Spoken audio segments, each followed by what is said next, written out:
হে কৃষ্ণ করুণা সিন্ধু দীনবন্ধু জগৎপদে গোপেশ গোপিকা কান্ত রাধাকান্ত নমস্তুতে। হরে কৃষ্ণ হরি বল জয় নিতাই রাধে রাধে।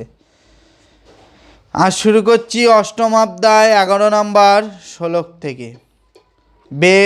বিদগণ যাহাকে অক্ষর বলেন, জ্যোতিগণ স্পৃহা শূন্য হইয়া যাহাকে লাভ করিবার জন্য ব্রহ্মচর্য পালন করেন।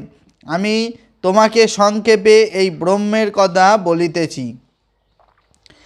ইন্দ্রিয়ের সমস্ত দ্বারকে সংযত করিয়া, হৃদয় মধ্যে মনকে আবদ্ধ করিয়া, প্রাণবায়ুকে ভ্রমের মধ্যে সংস্থাপন করিয়া ওম একাক্ষর ব্রহ্ম শব্দটি মনে উচ্চারণ করিতে করিতে যে যোগী দেহত্যাগ করেন তিনি পরম গতি লাভ করেন। হে অর্জুন, যে যোগী অন্য হইয়া আমায় সর্বদাই স্মরণ করেন, সেই সমাহিত যোগীর পক্ষে আমি সুলভ জানিবে।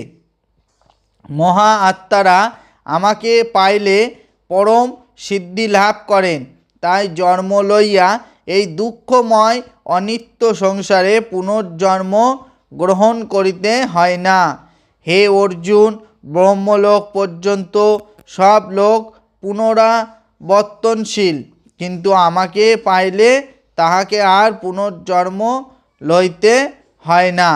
1000 দিব্য যুগে ব্রহ্মার একদিন বা এক রাত্রি, ইহা যিনি জানেন তাহারই দিন ও রাত্রির প্রকৃত জ্ঞান আছে। শ্লোক নম্বর 17। অষ্টম অধ্যায় শ্লোক নম্বর 17 অব্দে পাঠ করলাম।